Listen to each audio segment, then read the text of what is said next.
நடக்கும் ஊர்வலம் உன்னோட கன்னத்திலே வைக்கலாமா?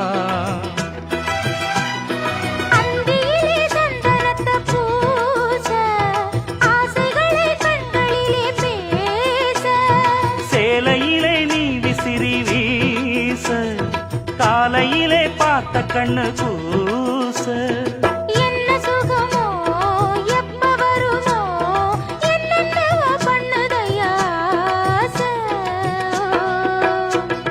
மலையோரம் மாங்குருவி மாவிலையில் பாட்டெழுதி பாடுதடி.